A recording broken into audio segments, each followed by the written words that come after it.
programa a seguir revela a logística e o planejamento por trás do assassinato de 6 milhões de pessoas. Para ilustrar o horror do crime, fotos e artefatos raramente vistos serão apresentados. Algumas dessas imagens são fortes. Recomenda-se precaução. O Holocausto é tão colossal que não pode ser compreendido em sua totalidade. Precisa ser entendido em sua especificidade. Imagem por imagem, fato por fato, momento a momento, história por história. Estava com medo. Eu sabia que depois que passasse do portão, a única coisa que encontraria seriam as câmaras de gás. E o interessante é ver o aspecto específico dentro de seu contexto maior. Se colocavam 1000 pessoas em vagões de carga. Então precisavam de 25 vagões. Quando se analisa cada fotografia... No fotograma podemos ver a moldura na janela e os corpos sendo queimados. Quando se analisa cada documento... Não havia um setor da sociedade alemã que pudesse dizer não estávamos envolvidos. Atingiu toda a sociedade. Encontra-se uma história muito maior. Os nazistas apresentaram um tipo de revolução no mundo. Eles apresentaram um novo conceito, uma nova possibilidade. Eles apresentaram a possibilidade de eliminar um povo da face da Terra. Como podemos tornar o Holocausto relevante para o século XXI? O meu maior sonho é que o Holocausto fosse irrelevante.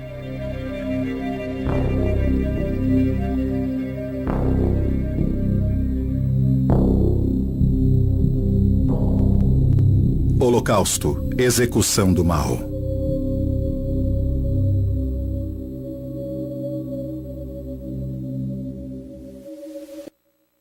Acho que é muito difícil para as pessoas ter que lidar com o lado emocional do Holocausto, pois como um grupo de pessoas podia ser tão odiado e considerado tão perigoso por ser quem era, a ponto de chegarem à conclusão de que deviam eliminá-lo da face da Terra.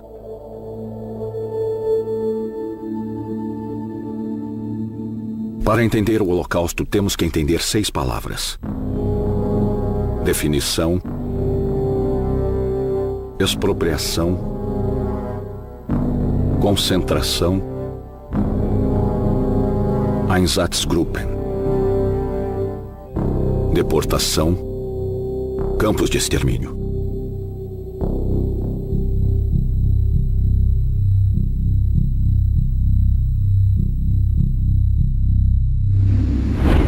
Definição.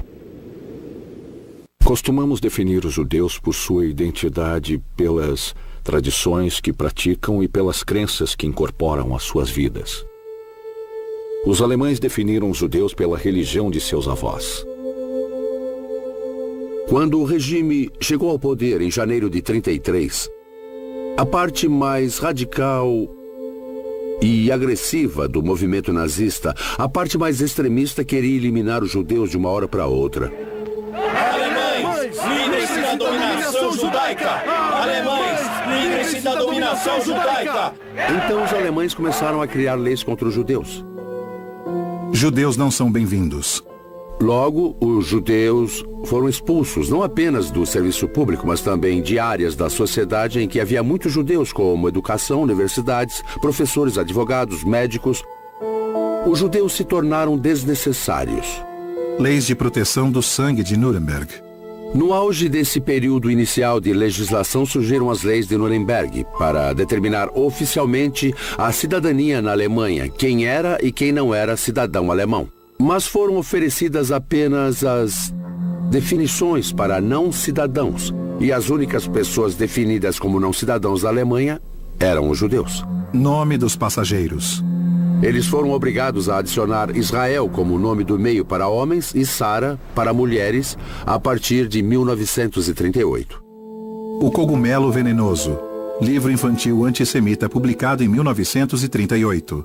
Em outros momentos da história, os judeus podiam se converter ou podiam se esconder ao adotar o estilo de vida do país anfitrião. Mas sob a teoria racial durante o período nazista, os judeus eram judeus por causa do sangue que corria em suas veias. Não importava o que estava em seus corações nem em sua mente. Só importava o seu sangue. Segundo essa teoria, não poderiam se livrar dos judeus através da conversão, como fizeram durante a Inquisição, por exemplo.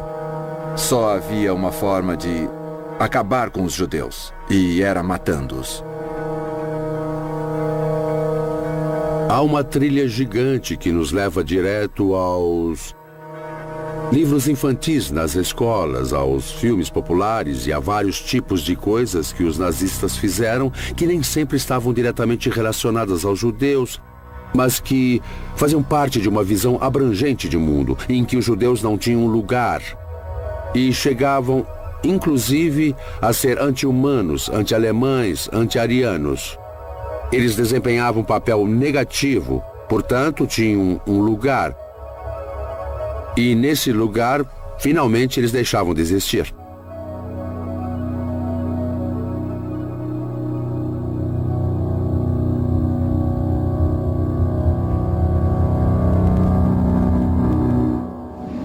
Expropriação. O confisco da riqueza judaica, a remoção da propriedade, o registro de todos os bens, a incapacidade dos judeus de possuir casa própria ou qualquer propriedade. Alemães, não compram de judeus. Depois que os judeus foram expulsos, outras pessoas se mudaram para as casas deles e assumiram seus negócios. Então, de alguma forma, a população local sabia que os judeus não voltariam. Ninguém perguntou por quê. Mas com certeza eles sabiam que não voltariam.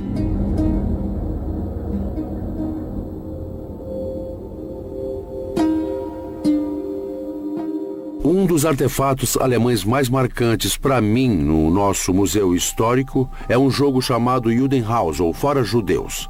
O jogo foi criado na Alemanha em 1936, no mesmo ano em que surgiu o Banco Imobiliário nos Estados Unidos, e também era um jogo para a família.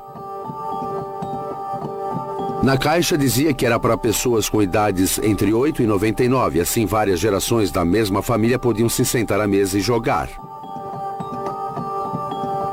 No jogo, cada participante tinha um pino, jogava os dados e andava pelo tabuleiro. Quem atingisse o objetivo primeiro vencia. E qual era o objetivo?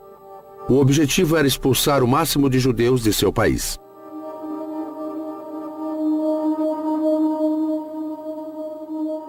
De 33 a 39, 80% das propriedades de judeus foram apreendidas. 50% das empresas de judeus foram fechadas. E 50% dos judeus foram desalojados. Eu encontrei um documento que era uma carta de uma mulher não judia escrita para a sogra sobre a Noite de Cristais, um massacre de novembro. Noite dos Cristais, ataque contra judeus, alemães e austríacos. No início temos a impressão de que ela sentia pena dos judeus porque contava o que acontecera, como os nazistas haviam entrado nas casas dos judeus e saqueado tudo. Mas daí o tom mudava e ela dizia que ao ver tudo que fora jogado na rua, que fora retirado de dentro das casas dos judeus, então ela percebera que os judeus eram ricos e possuíam coisas que os não-judeus não tinham ou não tinham o suficiente.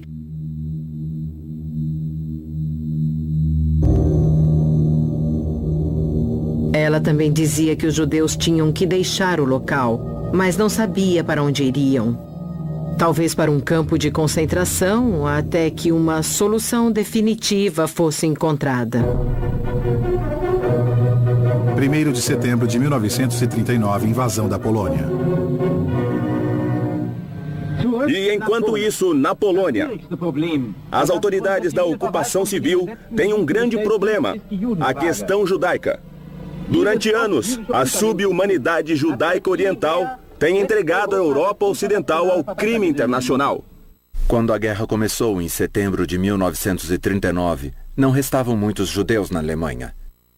E o desejo de livrar a Europa dos judeus só veio a se concretizar com a conquista dos territórios onde os judeus viviam, começando pela Polônia em setembro de 1939. Não foram apenas vidas que foram perdidas, foram comunidades inteiras. Era um modo de vida em alguns casos. 33.771 pessoas foram baleadas pela Einsatzgruppen C.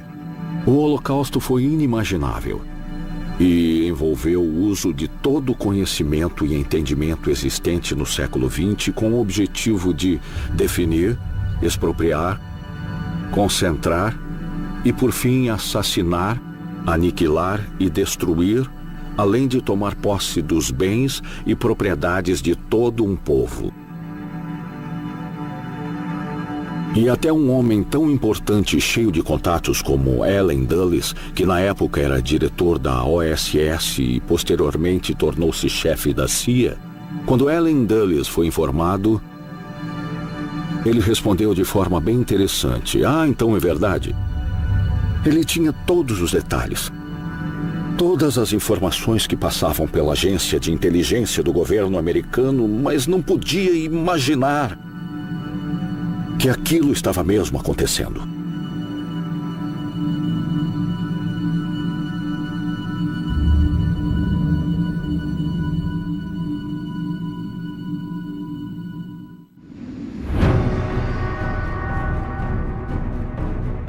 Einsatzgruppen,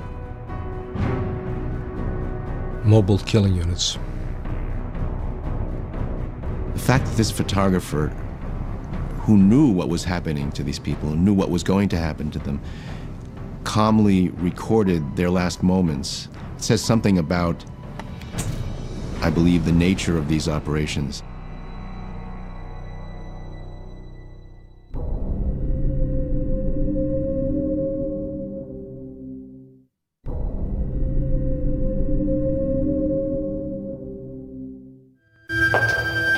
Museu Memorial do Holocausto dos Estados Unidos.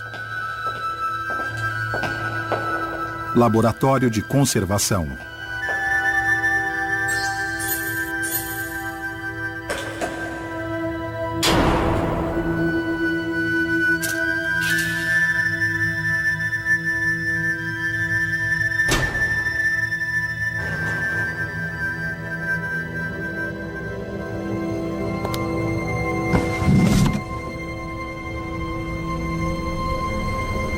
Balas escavadas das valas comuns locais do massacre da Ucrânia.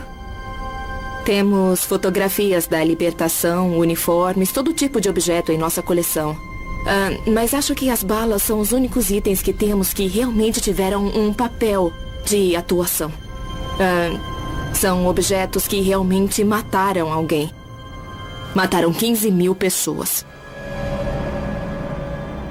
Podemos ler sobre o Holocausto, podemos estudá-lo, analisar os documentos. Mas quando olhamos para este objeto, uma bala que assassinou uma pessoa, todo o resto parece desaparecer, porque esse foi o agente. Essa foi a causa absoluta da morte de um indivíduo. E nesse sentido, é uma experiência insubstituível. Olhar para a bala e contemplar o que ela fez. Einsatzgruppen. Unidades móveis de extermínio.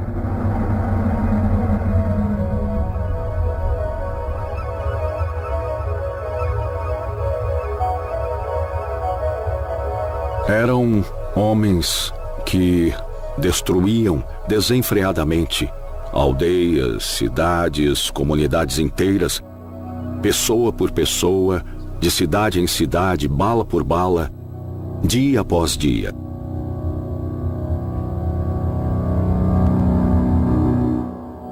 Sem acobertamento, era algo flagrante e brutal, sem nenhum esforço para disfarçar o que faziam ou quais eram suas intenções. 22 de junho de 1941.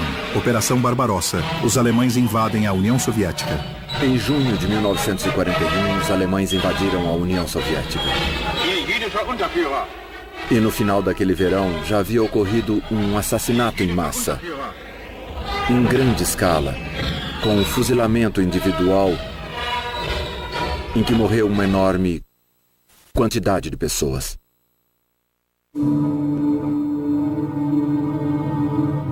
Nono Forte, Kaunas, Lituânia. 2.007 homens, 2.920 mulheres e 4.273 crianças fuziladas. 29 de outubro de 1941, Einsatzgruppen A.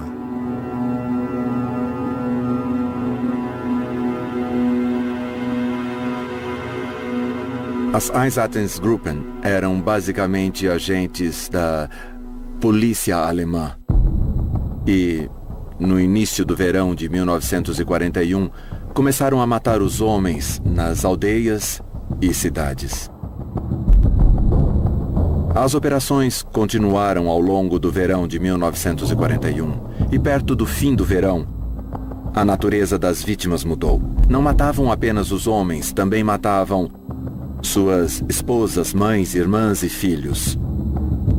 E no final daquele verão, já havia ocorrido um assassinato em massa, em grande escala, com fuzilamento individual, em que morreu uma enorme quantidade de pessoas. Livre de judeus.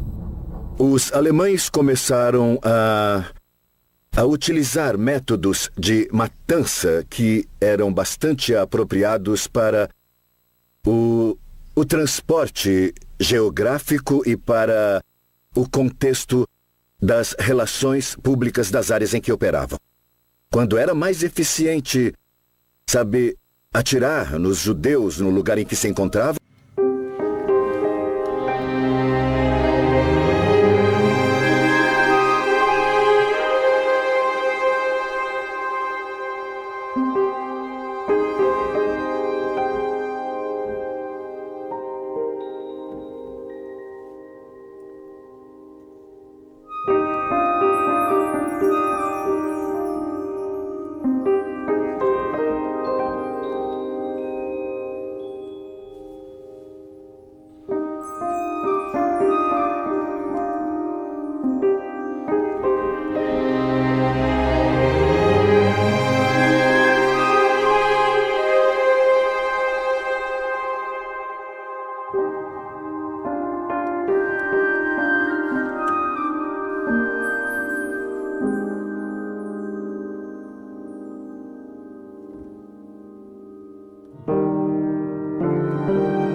sabia o que estava acontecendo com essas pessoas e o que ia acontecer com elas, enquanto registrava seus últimos momentos.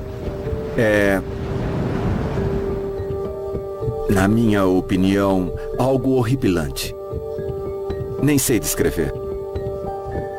Ele sabia qual seria o futuro imediato dessas pessoas, a morte. E teve calma suficiente para focar sua câmera, determinar a abertura do diafragma e apertar o botão do obturador. Isso diz algo sobre a natureza dessas operações. Cortesia do Instituto de Pesquisa Social de Hamburgo. Quando pensamos em como retratar as unidades móveis de extermínio e os mortos no Museu Memorial do Holocausto dos Estados Unidos, Torre de Faces, houve uma divergência sobre o que mostrar.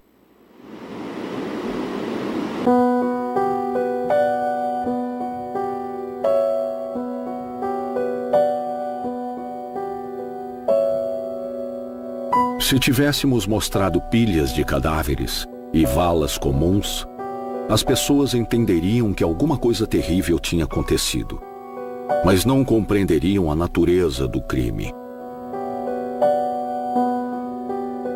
Então o que fizemos foi criar uma torre de faces. Não queríamos mostrar os mortos.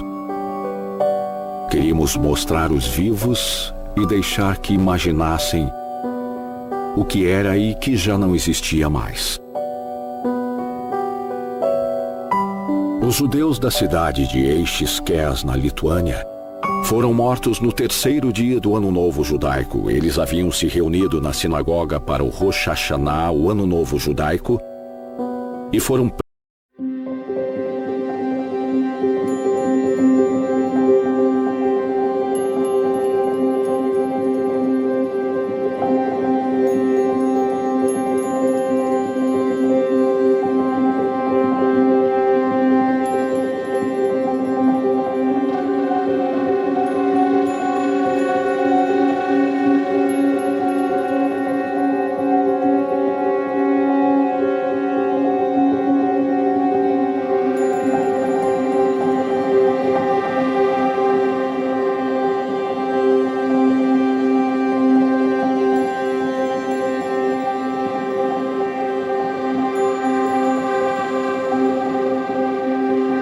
vida erradicada em um dia.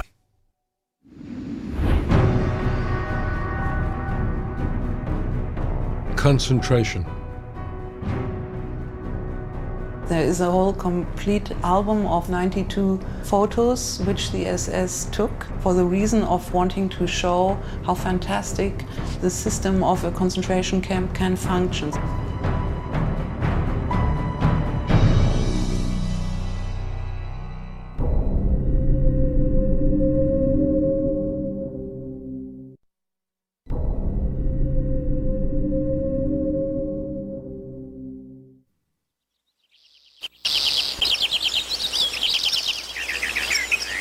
Último muro restante. Gueto de Varsóvia.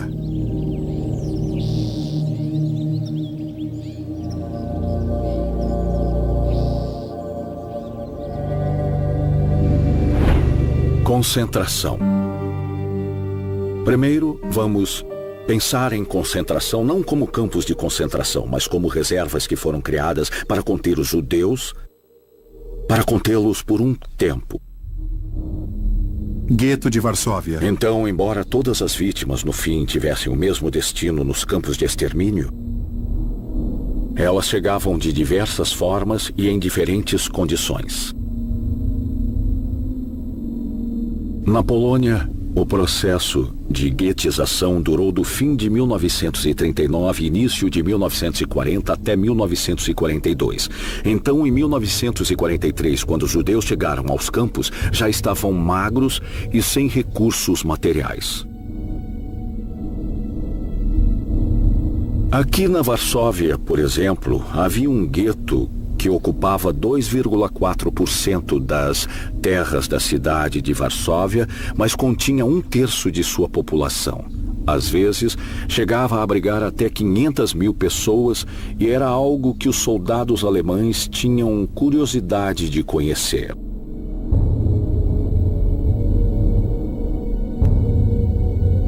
As equipes de filmagem nazistas frequentavam o gueto de Varsóvia e tiravam fotos para fazer suas próprias propagandas.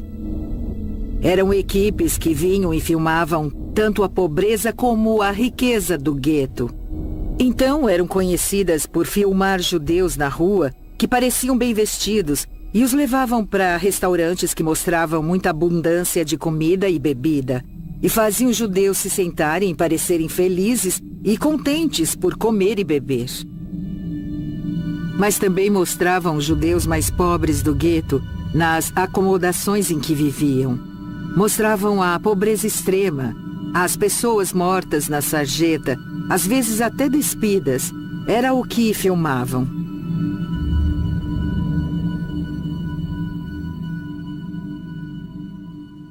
Alguns acreditam que o Holocausto surgiu já pronto. Eu não penso assim. Unidades prisionais e guetos forçados de 25 a 30 mil. Vejo muita improvisação, muita experimentação. Polônia ocupada, 6 campos, mais de 150 subcampos. Vejo muitos inícios e interrupções, com falhas e inovações. Alemanha, Áustria. Por exemplo, os campos de concentração foram desenvolvidos muito cedo E serviram para múltiplas funções. Uma delas era para servir como colônias penais, lugares para abrigar muita gente. Outra função dos campos de concentração era essencialmente proporcionar o trabalho escravo, o trabalho forçado para a indústria alemã.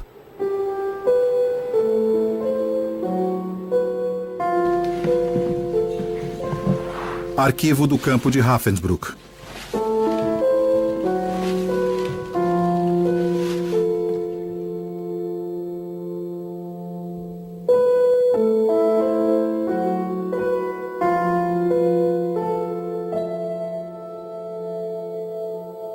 Os prisioneiros eram marcados de acordo com o motivo de encarceramento escolhido pelos nazistas. Mas esses motivos eram sempre inventados de alguma forma. Aqui vemos um gráfico do campo de concentração de Dachau. E podemos ver que havia prisioneiros políticos que eram marcados com um triângulo vermelho porque seus inimigos eram vermelhos, como os social-democratas, os comunistas. Se alguém fosse um preso político, por ser um social-democrata e por ser judeu, recebia esse sinal.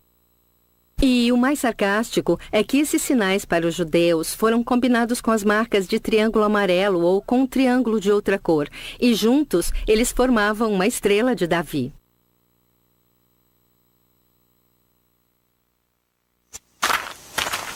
Campo de concentração de Ravensbrück para mulheres. Maio de 1939, 867 internas.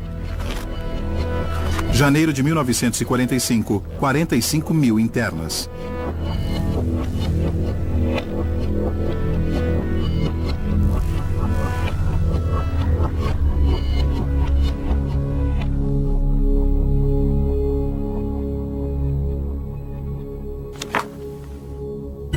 Álbum do campo de Ravensbrück, 1941.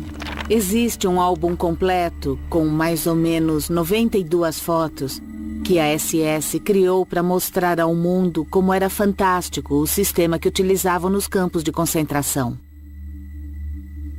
O álbum é uma espécie de documento bizarro, porque não documenta a realidade de Ravensbrück, mas a forma como a SS queria representar o campo de concentração.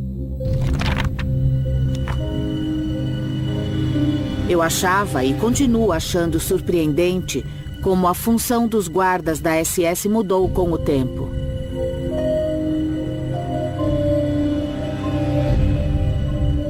No primeiro dia, eles costumavam cumprimentar e saudar a todos, comportando-se de forma civilizada ao se mover. Mas depois de 3 ou 4 dias, eles aprendiam a perder essa civilidade, mudando a forma como se comportavam e começando a agir como guardas da SS. Ao colocá-los em determinado ambiente, aos poucos, podemos mudar os seres humanos, podemos transformar suas formas civilizadas de se comportar em um sistema terrível de tortura e até de atrocidade.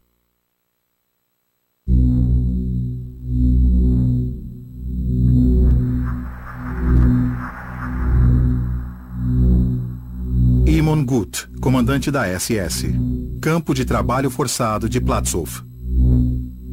Uma das razões que sempre me levou a rejeitar a desculpa de que estavam apenas cumprindo ordens é que não é possível aceitar a criatividade envolvida ao se fazer algo daquela natureza que nunca antes havia sido executado.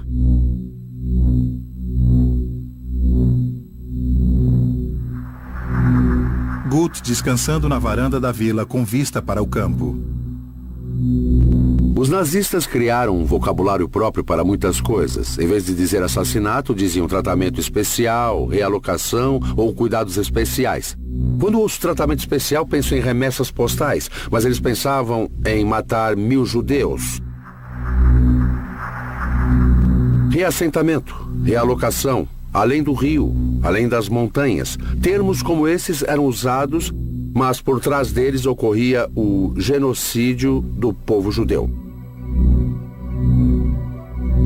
A história de Imon Gut em Platzow foi dramatizada no filme A Lista de Schindler de 1993.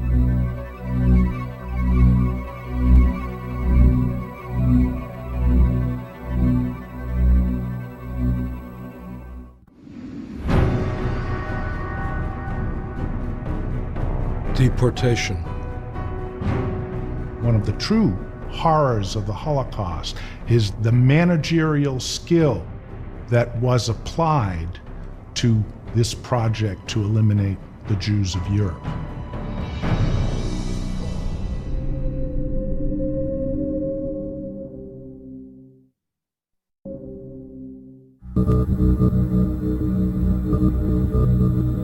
Esta é uma carta que foi jogada de um trem no final de agosto de 1942 pelo Dr. Otto Simmons. Esta parte diz: meus queridos, estamos a caminho da Polônia, nada ajudou. Há 50 de nós em cada vagão. Sejam fortes, valentes e corajosos, e eu serei também. Fui despojado de tudo. Beijos, Otto. Esse é o último registro que temos de Otto Simmons. A carta só chegou à esposa de Otto com a ajuda de um trabalhador ferroviário francês anônimo, que escreveu: prezada senhora, encontrei esta carta depois que um dos trens com judeus passou por aqui. Espero que isso agrade. E está assinada trabalhador ferroviário. Neste caso era 1942, relativamente no início da guerra e no início do Holocausto na Europa Oriental. Mas este trabalhador ferroviário já sabia que passavam trens com judeus. Em 20 de janeiro de 1942, 80% dos judeus que morreriam no Holocausto ainda estavam vivos. 16 meses depois, 4 em cada 5 judeus que morreriam no Holocausto já estavam mortos. O que aconteceu na conferência de Wannsee foi, essencialmente, a enunciação da política da solução final para o problema judeu. Ou seja, o assassinato de todos os judeus.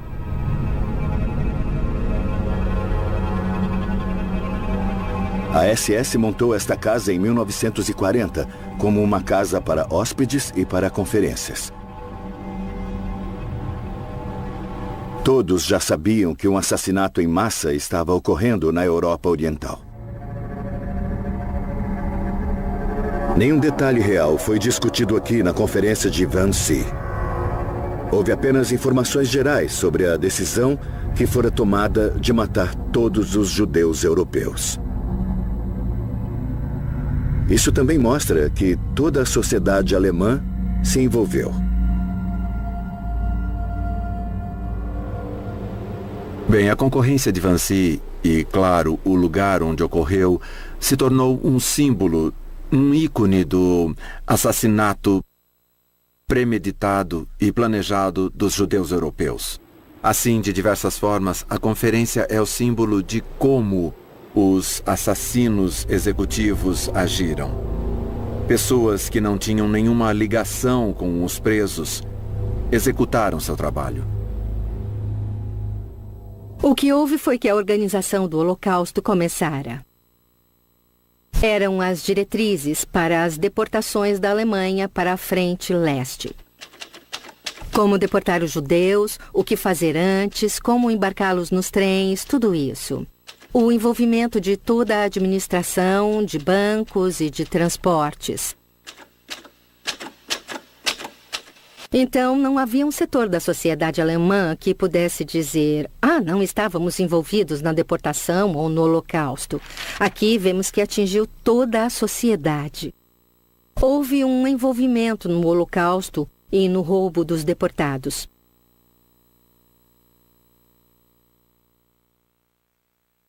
Deportação.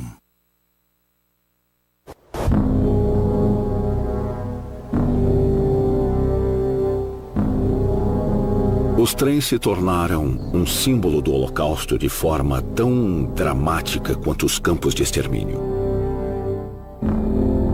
As ferrovias representavam a novidade, a nova forma de matar que os nazistas haviam inventado. Em retrospecto, os guetos eram um ponto de retenção. Era uma reserva para os judeus até que a infraestrutura para sua destruição fosse criada. Os trens se tornaram o elo indispensável, pois levavam os judeus do gueto, onde estavam concentrados, para onde havia sido deportados e forçados a ficar juntos, e o que acontecia com eles. Trens, deportação, aniquilação.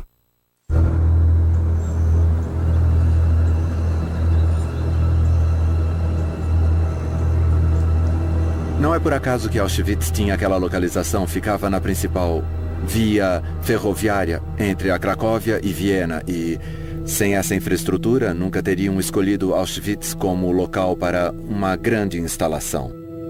O mesmo vale para Treblinka, Sobibor e Belzec.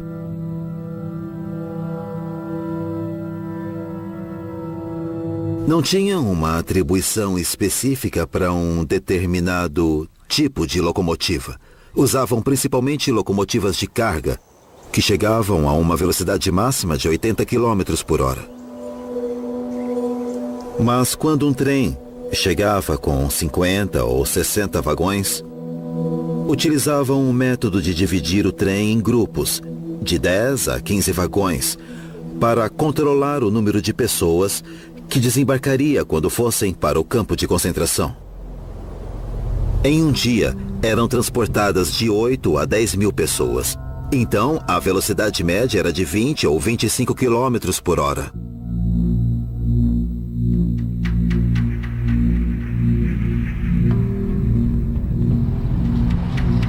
Os vagões de carga foram usados porque podiam ser trancados por fora. Cabiam 40 pessoas por vagão. Então, para transportar 1000 pessoas, eram necessários de 20 a 25 vagões. Na Polônia, a situação era diferente. A polícia pediu às ferrovias que fornecessem um trem para 5.000 pessoas. 60 era o número máximo de vagões que podiam ser utilizados, de acordo com o regulamento, ou 120 eixos. Eram usados de 50 a 60 vagões, o que significava que havia de 100 a 110 pessoas no vagão.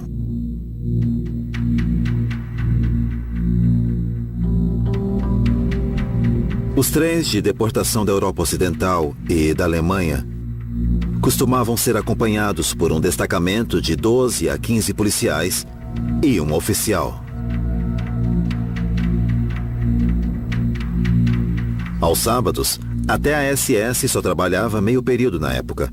Então deixavam os judeus no trem até a manhã de segunda-feira, quando voltavam a trabalhar o dia inteiro. Eles não permitiam que seu fim de semana fosse prejudicado pela chegada do trem de deportação. Museu Memorial do Holocausto dos Estados Unidos. Álbum de fotografias de Carl Hocken.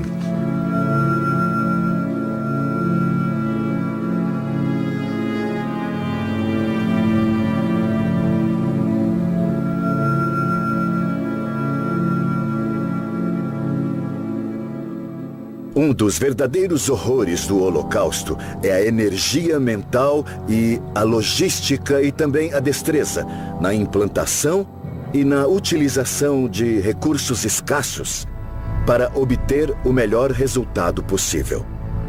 Tudo isso foi aplicado neste projeto para eliminar os judeus da Europa. Se deixarmos de lado o objetivo final, o talento, a energia, a imaginação que os perpetradores do Holocausto aplicaram para concluir seu projeto, são as características que geralmente nós da classe média admiramos ao se realizar algum empreendimento.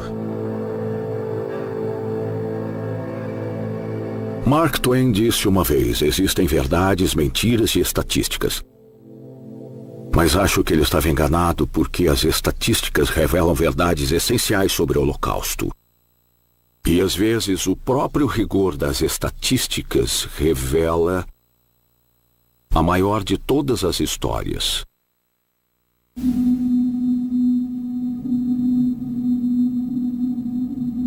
Quer conhecer os judeus húngaros?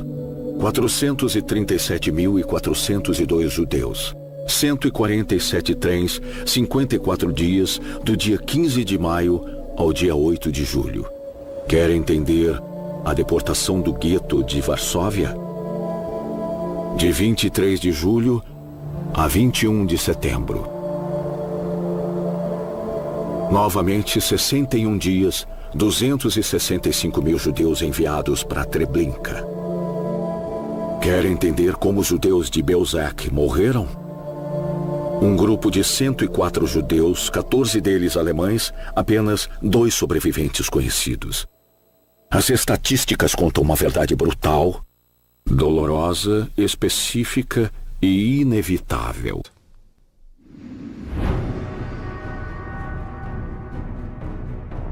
Death camps.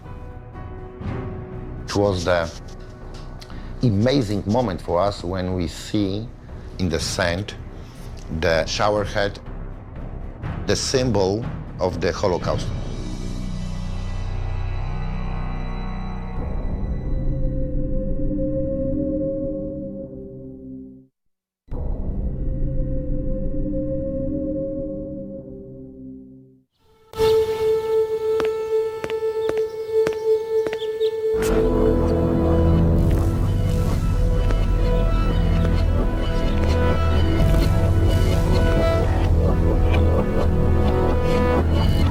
Campo de extermínio de Chełmno, Polônia ocupada pela Alemanha.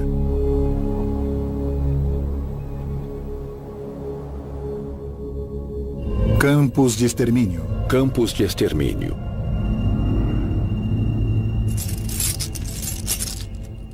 Eu estava envolvido na reconstrução do memorial em Belzec. E nas valas comuns que descobrimos sob o campo encontramos chaves. Uma série de chaves. Não costumamos pensar na chave como algo poderoso, mas vou contar o que essa chave pode representar. A vítima saiu de casa numa manhã e esperava voltar um dia. A casa ainda estaria lá e a pessoa ainda estaria viva. Museu Chełmno. E tudo voltaria a ser seguro. Poço de escavação. Museu Memorial de Chełmno. Quando alguém morre com as chaves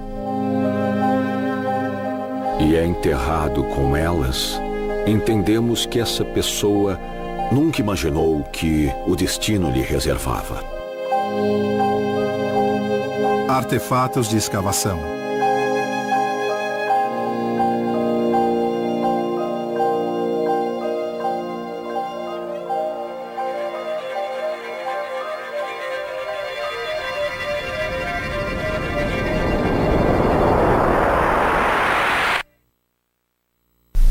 O sistema nazista de campos de concentração é muitas vezes incompreendido. Muitos confundem campo de extermínio com campo de concentração e acreditam que ser enviado para um campo de concentração era uma sentença de morte. Isso não é verdade. Muitos sobreviveram aos campos de concentração e poucos sobreviveram aos campos de extermínio. Sobibor está localizado em uma parte bem remota da Polônia. Mas era uma visão tão estranha e assustadora que, mesmo enquanto o Holocausto ocorria, os alemães decidiram que este lugar nunca poderia ser visto nem conhecido. Então eles destruíram todo o campo.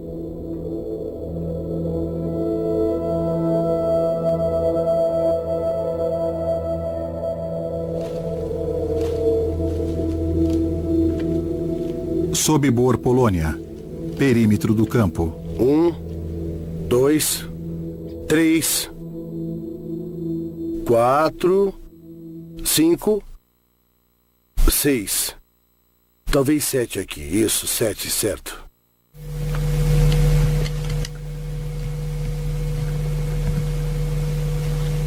Encontramos aqui os buracos dos postes. 3 linhas de buracos. Podemos ver uma linha aqui, até aquelas árvores. De um lado não encontramos nada. Agora, do outro, encontramos vários objetos. Encontramos também... pedaços de dentes e de ossos humanos nessa área aqui.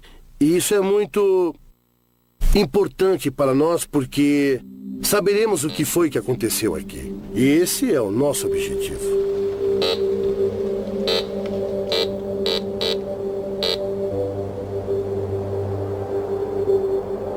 muito estranho para nós vir aqui todos os dias durante a escavação e não ouvir os pássaros cantando. Não há pássaros aqui. É difícil de entender porque na região de Vlodova podemos ouvir vários pássaros, mas nesta parte do campo não há nenhum pássaro. Por quê?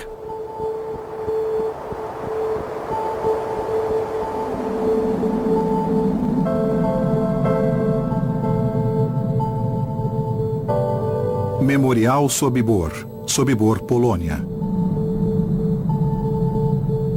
Sobibor foi construído apenas por um curto período para o extermínio de milhares de judeus.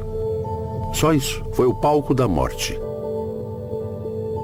É muito complicado porque temos uma grande compreensão dos outros campos, mas em Sobibor temos uma situação bem diferente. Nenhuma. Mas, aos poucos, estamos chegando à verdadeira história deste campo. As escavações arqueológicas foram muito importantes. Chuveiro, Câmara de Gás de Sobibor. Foi um momento incrível para nós quando vimos o chuveiro na areia. Este lado do chuveiro deve ser e é para mim o símbolo do Holocausto. Realmente trata-se do Holocausto.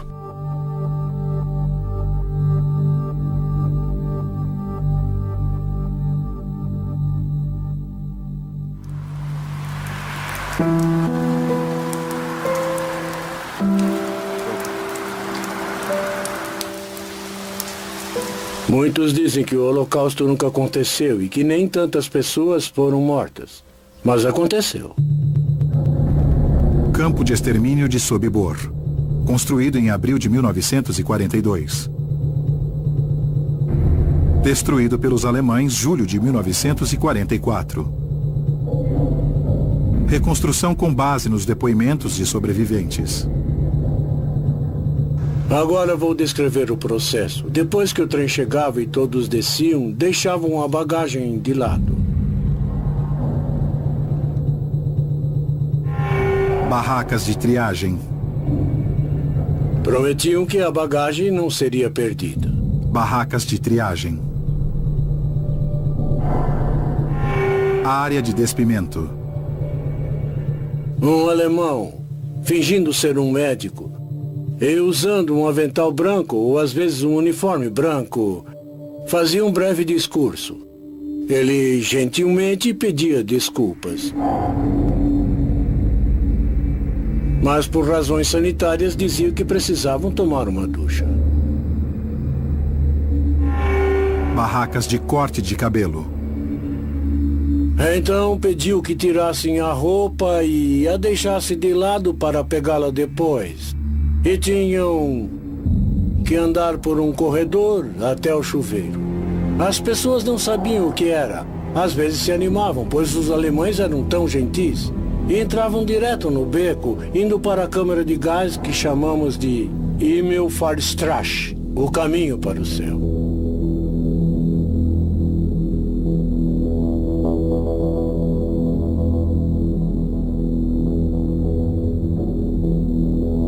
Câmara de gás.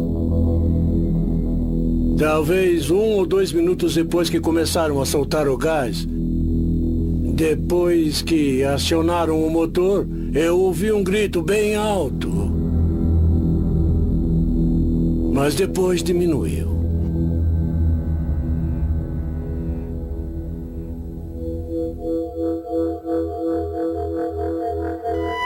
Levamos cerca de 15 minutos para entender que era mesmo um grito. Aquilo parecia uma colmeia, como se fossem abelhas.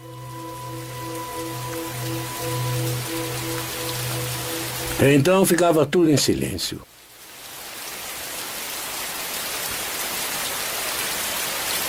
Campos de extermínio Sobibor 167 mil. Chelmno 152 mil. Belzec 434, 508 mil. Treblinka 925 mil. Auschwitz 1 milhão.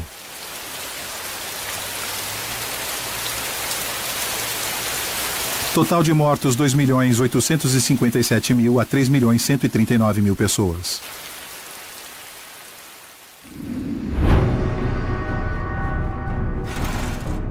I have here several name tags in my hand, and I see it by the dates that she has been born in 1928, and she came to Lawrence factory in 45, so she was 17 years old.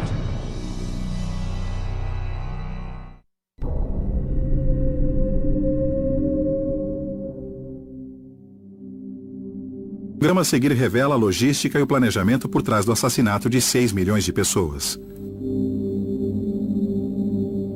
Para ilustrar o horror do crime, fotos e artefatos raramente vistos serão apresentados.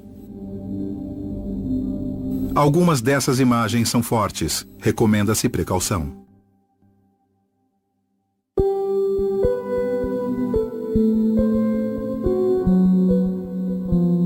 Em fevereiro de 1940, os nazistas começaram a publicar no governo geral da Cracóvia esta revista colorida, em polonês, chamada Ilustrowany Courrier Polski, ou Correio Ilustrado Polonês. Na segunda edição, vemos essa capa colorida com um grupo de mulheres sorrindo e olhando para um trem, com a seguinte manchete: "Vamos para a Alemanha". E aqui podemos ver trabalhadores supostamente felizes cultivando a terra na Alemanha. Uma fila de pessoas indo para o trabalho. Na realidade, dezenas de milhares de poloneses eram deportados para a Alemanha para o trabalho escravo. Pensando bem, Holocausto é o nome dado ao assassinato dos judeus europeus. Mas a perseguição nazista também incluía os ciganos, os prisioneiros políticos e trabalhadores forçados. Então havia todo um esquema de perseguição e também de assassinato.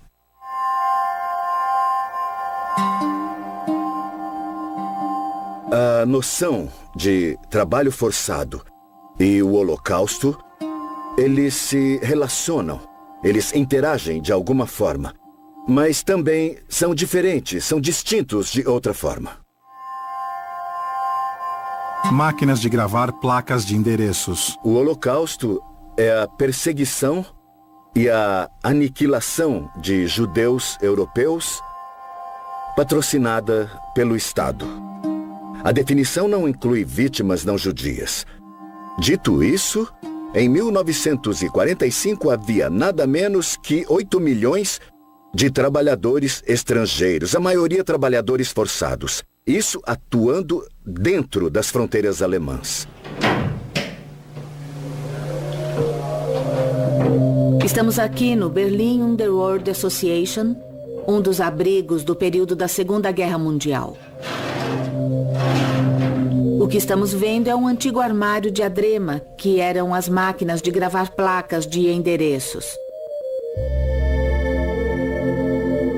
É de uma fábrica que ficava em Tempelhof, em Berlim.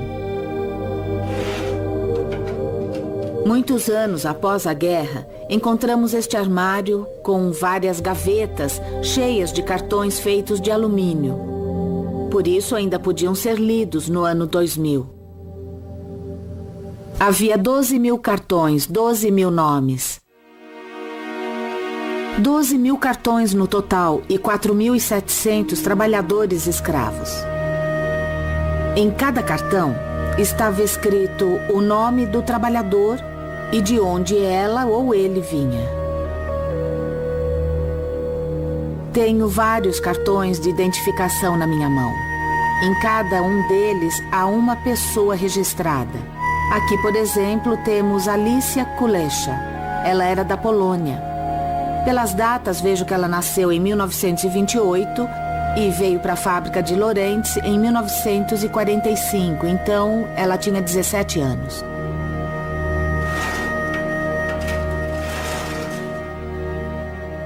Os alemães exploravam as populações que ficavam sob seu controle. E, dependendo de quem fosse, recebiam destino diferente. Mas um dos principais meios de exploração era o trabalho. Dora Mittelbau era o campo de concentração que estava associado à fábrica subterrânea de foguetes V1 e V2. Aqueles que estavam envolvidos na criação do próprio campo trabalhavam sob condições muito duras. Havia pouca circulação de ar, muita poeira e muitos morreram por causa do trabalho. Isto foi construído por trabalhadores escravos. Eles vinham do campo de concentração de Buchenwald.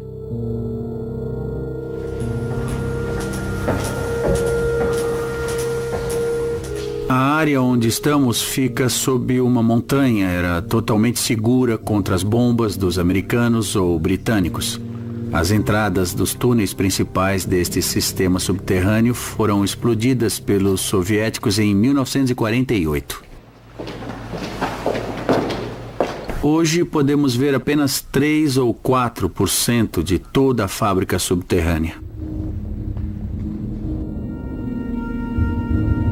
De 35 a 40% dos trabalhadores escravos daqui morreram dentro dos túneis sem nunca ter visto a luz do sol. Algumas pessoas viviam aqui por apenas 3 ou 4 dias. Entravam na montanha e morriam aqui. Construíam e escavavam as pedras com as próprias mãos. Eles dormiam nas pedras, não tinham roupas decentes, não podiam se lavar de forma alguma. Não havia enfermaria, não havia nada. Eles trabalhavam e morriam aqui. Eu não consigo imaginar como era possível viver aqui por semanas ou até meses.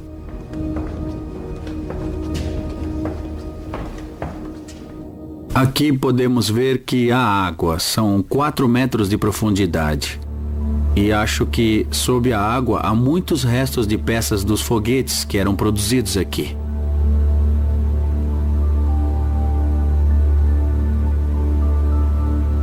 Quando eu vi essas salas, esses túneis subterrâneos, eu percebi que não era só uma fábrica ou uma base técnica do Terceiro Reich. Era também um lugar para as várias vítimas do Terceiro Reich morrerem aqui no subterrâneo.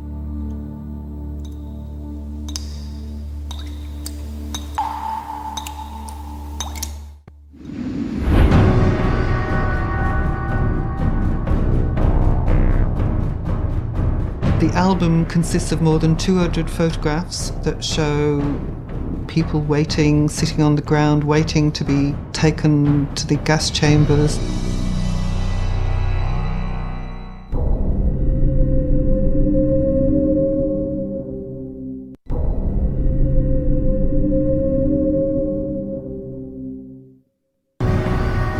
Foto de reconhecimento aéreo dos aliados, 26 de junho de 1944, Auschwitz-Birkenau. O Holocausto é a busca constante e incessante por matança que atingiu estágios cada vez maiores de perfeição. Auschwitz eram 3 campos em um. Uma colônia penal, um campo de trabalho escravo e um campo de extermínio. A colônia penal era Auschwitz I, utilizada principalmente para abrigar prisioneiros poloneses. Auschwitz I. Buna Monowitz e 40 subcampos eram campos de trabalho escravo. O terceiro campo era Auschwitz II, ou Birkenau, que era o campo de extermínio. Birkenau. Então descobrimos que havia uma relação muito complexa entre o trabalho escravo e os centros de extermínio.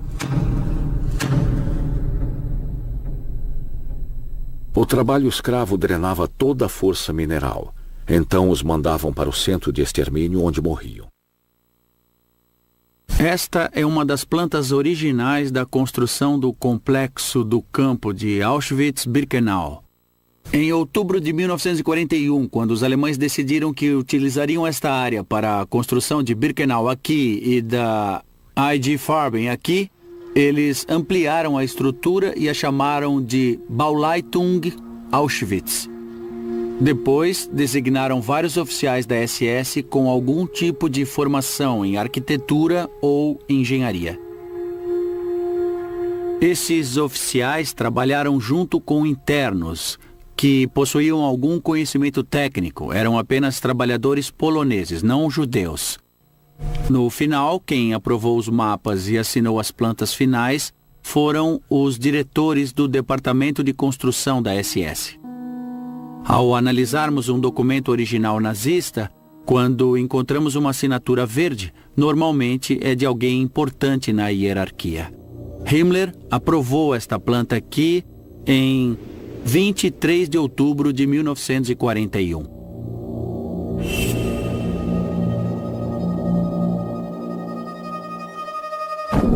Verão de 1944. Rudolf Hess, o comandante de Auschwitz, se gabava de que o campo era o ápice do processo de extermínio. Ele podia fazer isso porque lá matavam rápido e de forma limpa. Auschwitz, ironicamente, também foi um lugar onde a própria infraestrutura permitiu que o campo desempenhasse seu papel. Havia 44 vias passando por Auschwitz. Enquanto em Penn Station, em Nova York, há apenas 21 vias e a estação fica lotada em fins de semana prolongados. O maior número de vias paralelas nos Estados Unidos é de 49, em Chicago. Crematório 2.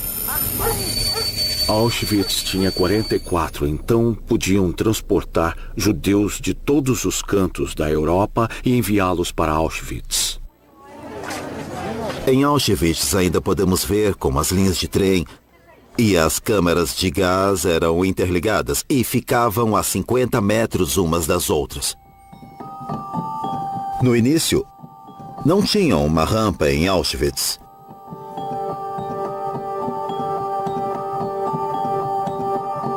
Tinha apenas uma plataforma de madeira na estação de carga. Os judeus saíam dessa plataforma e andavam a pé, a céu aberto, por 3 quilômetros até o campo de extermínio.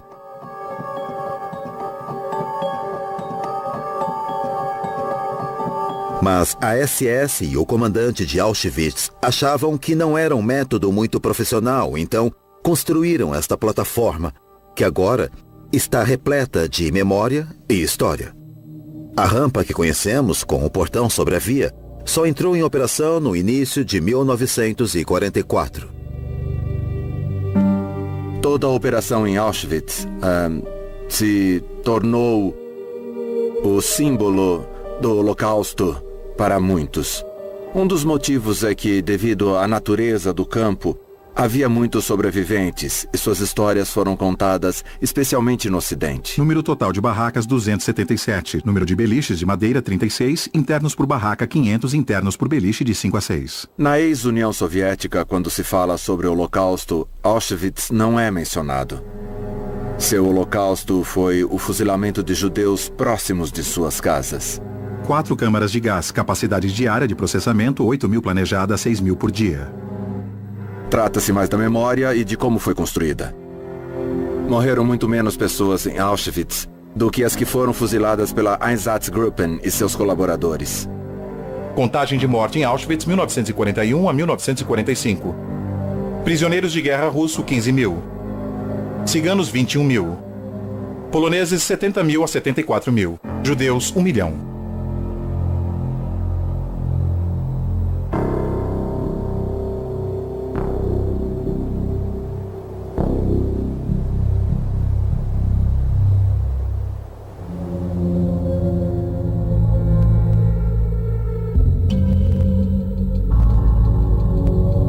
Apresentação ao campo de trabalho. O álbum de Lili Jacob, ou como também é chamado o álbum de Auschwitz, é a única documentação existente dos transportes que chegavam a Birkenau e das pessoas que foram levadas para a rampa enquanto aguardavam para serem enviadas às câmaras de gás. Nós acreditamos que isso tenha acontecido porque um novo comandante foi enviado a Auschwitz, Richard P. Então, presumivelmente, esse álbum pode ter sido montado como uma espécie de apresentação para ele, de como as coisas funcionam. É isto que fazemos aqui. Este é um exemplo de como executamos o nosso trabalho de forma adequada e limpa. Olhe para a estrutura e veja como funciona. O álbum é composto por mais de 200 fotografias que mostram pessoas sentadas no chão esperando para serem levadas para as câmaras de gás.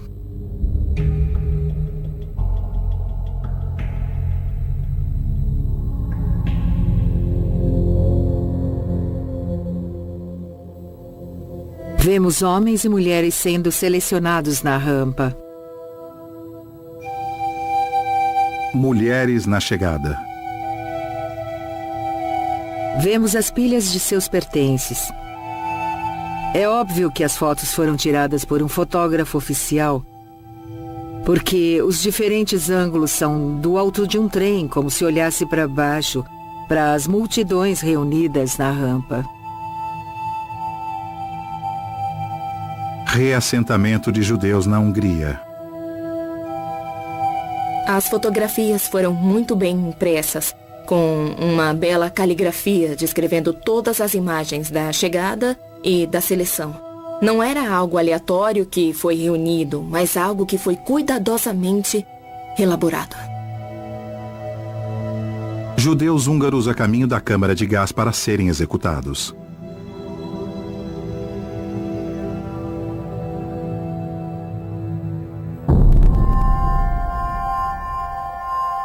Em outubro de 1943, Himmler disse que fazer o que tinham feito, conquistar o que haviam conquistado, quando tão poucos haviam feito o mesmo de forma tão humana, fazia daquele momento um capítulo da história alemã que nunca seria escrito nem contado. Então pode-se perguntar se nunca seria escrito nem contado, como eu sei? Porque no fundo da sala, apesar do próprio Himmler dizer que nunca seria escrito nem contado, havia um velho gravador que ocupava muito espaço e que gravava tudo o que Himmler dizia. Por quê? Porque ele tinha orgulho do que fazia e queria registrar para a história.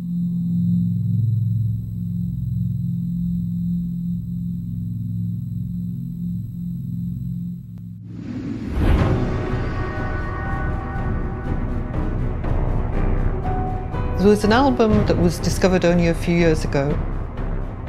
And this album is one of the only pictures actually of Mengele, the Doctor of Death, pictured at Auschwitz.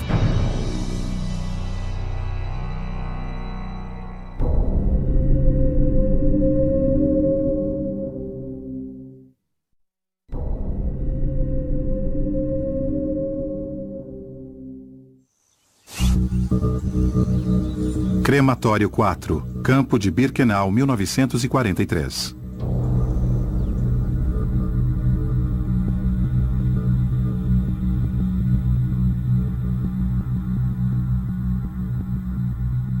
As primeiras grandes câmaras de gás em Auschwitz não puderam ser ativadas, porque o material para queimar os cadáveres naquela época não podia ser transportado por trens civis no início de 1943.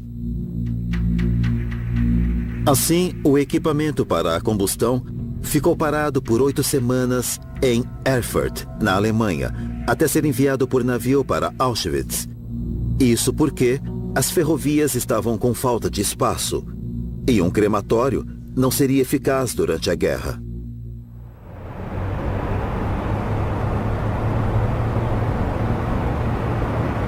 Estamos no antigo prédio da administração da empresa Topf e Filhos. Este foi o escritório do planejamento e agora é o lugar da memória. Ao todo, a Topf e Filhos entregou 25 fornos com 76 câmaras de incineração.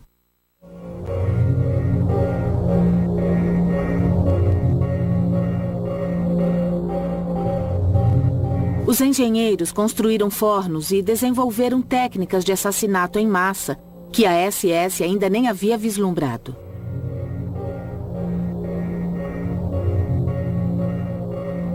Em Auschwitz-Birkenau foram construídos 4 crematórios.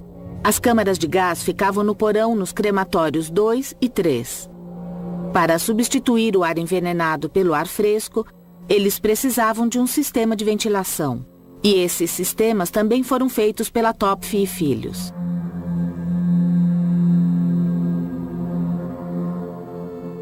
Fritz Zander, o gerente do departamento, projetou um forno de 4 andares. O cadáver era introduzido no primeiro andar e depois era descido. Após um período de pré-aquecimento de 2 dias, o cadáver entrava em combustão por causa dos cadáveres em chamas que havia embaixo.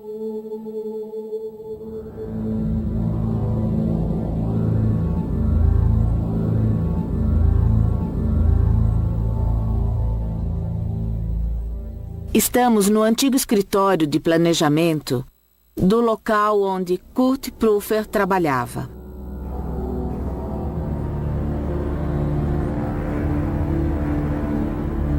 Kurt Prüfer estava desenhando uma máquina como esta e num dia claro, quando olhou para fora, ele viu a fumaça das chaminés do crematório de Buchenwald.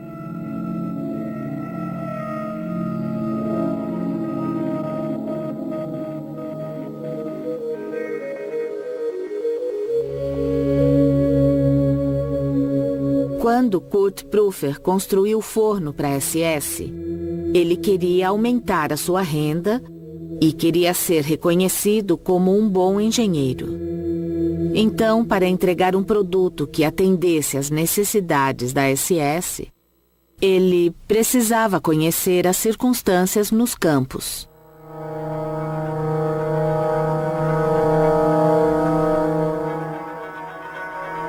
O gás Zyklon B precisava de uma temperatura de 26 graus para se tornar fatal.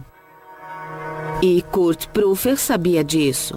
Portanto, ele sugeriu à SS que pré-aquecesse as câmaras de gás com o calor desperdiçado dos fornos em Auschwitz-Birkenau.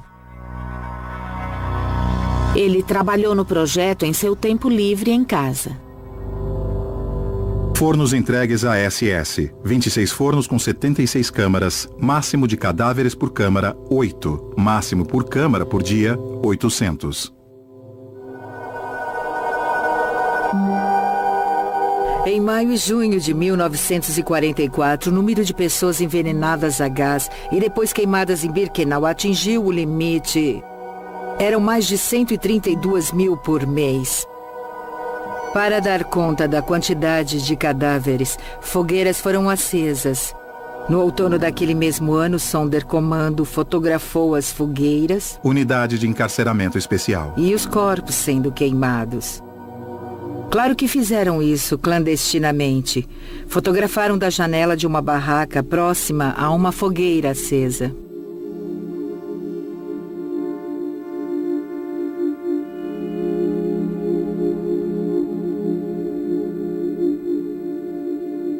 Mas foi só bem mais tarde, na década de 1980, que o fotograma completo da imagem foi visto.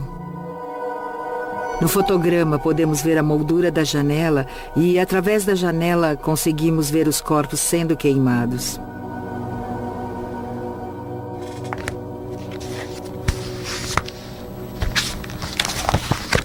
Acho que há um mal-entendido sobre Auschwitz, de que a SS que trabalhou lá só supervisionava os internos e levava as pessoas para as câmaras de gás, o que não é verdade.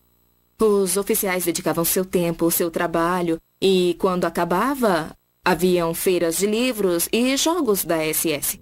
Há registros de que deviam manter os cães na coleira e garantir que as guardas mulheres não deviam visitá-los em seus aposentos sem supervisão.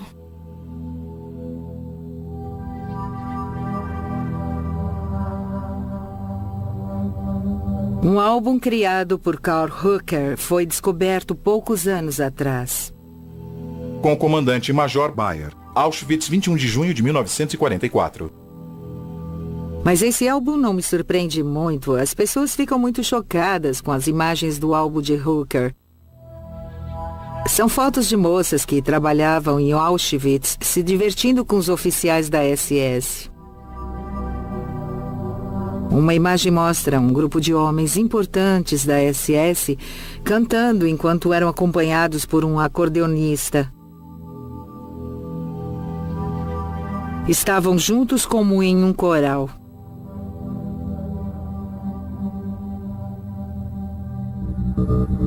Neste álbum encontra-se uma das poucas fotos de Mengele, o médico da morte, retratado em Auschwitz. Dr. Joseph Mengele, capitão da SS, diretor médico. Temos todos esses registros. Sabemos que essas pessoas cometiam crimes em massa em uma grande escala. Então seria muito mais confortável e reconfortante vê-los no ato, cometendo o crime. Mas o álbum não mostra isso.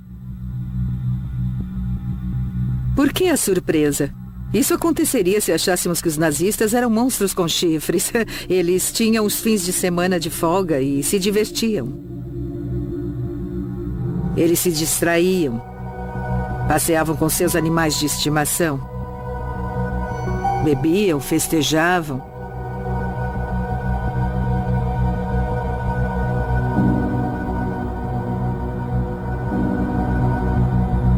Estudo o Holocausto há anos.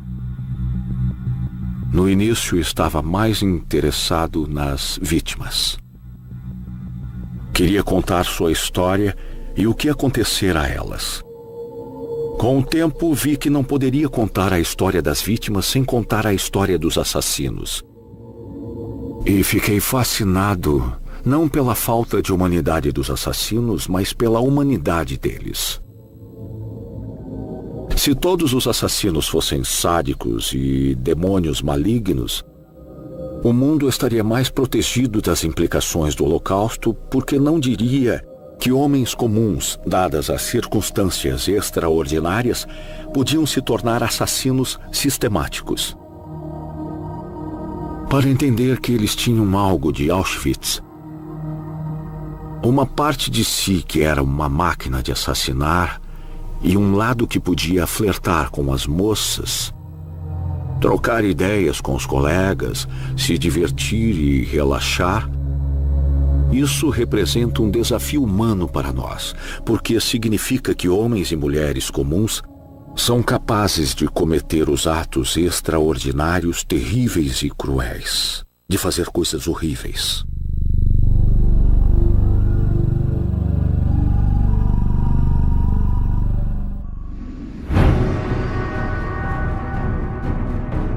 This is the biggest collection in original form about the victims of the Nazi period. But we have here in the ITS around 2,000 of these envelopes with effects, from wallets with photos up to watches, rings, small bracelets, etc.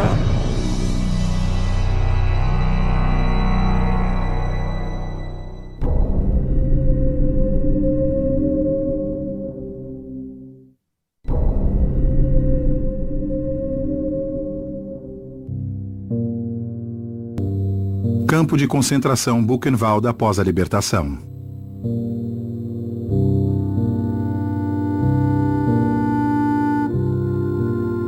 Alemães locais forçados a ver as atrocidades.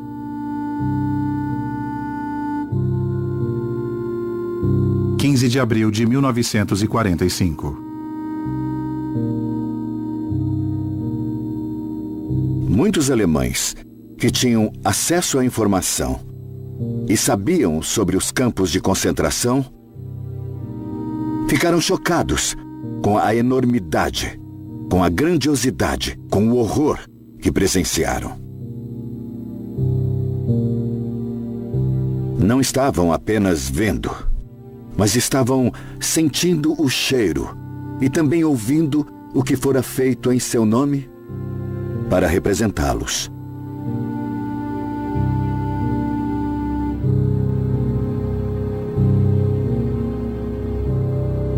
E para criar uma conexão, hoje, com os alemães, que são netos ou até mesmo bisnetos dessa geração, ainda há a questão de que aquilo foi feito em nome da Alemanha. Estes são alguns dos artefatos que foram encontrados. É uma parte de sua história. Podem ser contra, mas precisam lidar com isso. Não é apenas a história de seu país, é a história de sua família. Então eles enfrentam questões emocionais muito complicadas. Eles entendem a história e, em muitos casos, sentem uma responsabilidade especial de proteger contra qualquer coisa que possa surgir e fazer eco a essa história.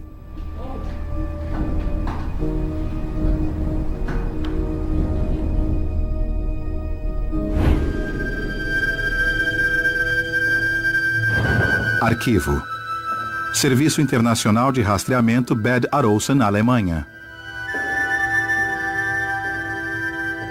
17.500.000 arquivos e vítimas mortas ou deslocadas pelos nazistas entre 1933 e 1945.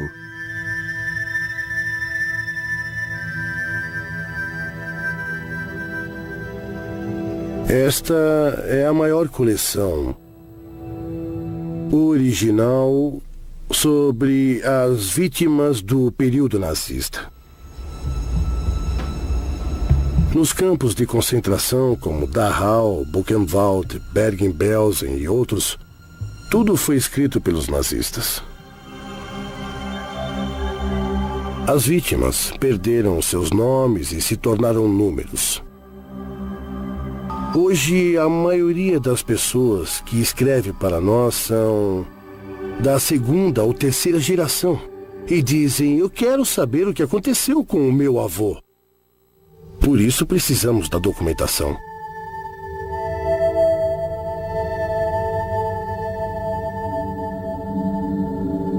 Lista de relógios roubados dos deportados. Temos aqui no Serviço Internacional de Rastreamento de Arquivos cerca de 2.000 envelopes com carteiras, fotos, relógios, anéis, pulseiras, entre outras coisas. Agora estamos fazendo uma nova identificação dos objetos. É muito difícil porque primeiro precisamos identificar as pessoas nas fotos. Às vezes, nos envelopes originais dos campos, onde havia uma burocracia eficiente, encontramos o nome do interno. Aqui vemos que era um interno do campo de concentração de Neuengamme. E ele deixou este pequeno relógio, um anel e outros objetos de valor que não estão mais neste envelope, ou seja, foram levados. Campo de concentração de Sachsenhausen, Oranienburg, Alemanha.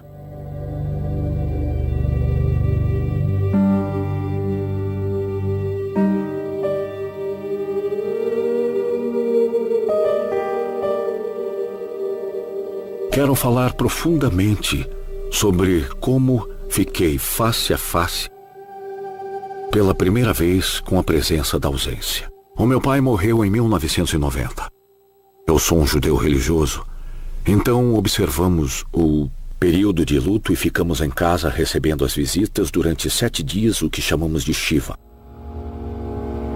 Na primeira sexta-feira à noite, nós sentamos para jantar e no sábado não ficamos de luto. Eu estava lá, meus filhos estavam lá, minha esposa estava lá, minha mãe estava lá, minha irmã estava lá.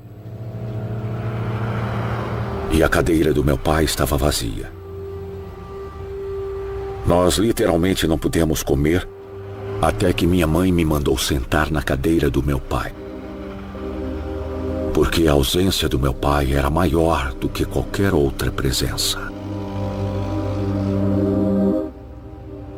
Chegamos a Sobibor e lá estava vazio. Mal podemos imaginar ou entender o que estava lá.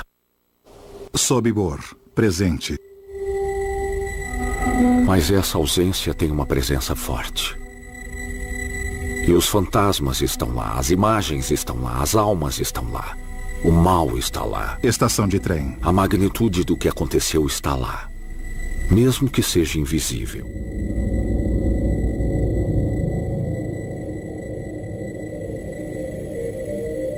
Se olharmos hoje para os locais de destruição, há um paradoxo. É a presença da ausência. É a ausência da presença.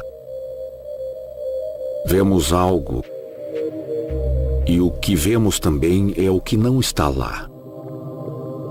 E se não vemos algo, então essa presença paira sobre nós de uma forma extraordinária. Museu Memorial do Holocausto dos Estados Unidos. Pense no que viu. Eu não sou judia. E que eu saiba, ninguém da minha família lutou na Segunda Guerra. Então eu não tenho muita conexão pessoal com isto. Mas lido com esses artefatos todos os dias e não posso evitar a formação de um elo pessoal.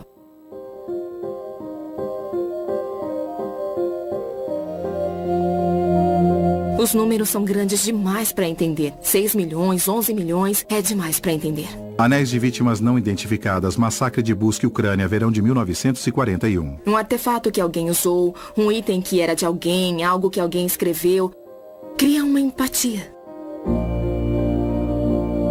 Esse ato me conecta a alguém que há muito tempo fez exatamente a mesma coisa e cuja vida foi interrompida.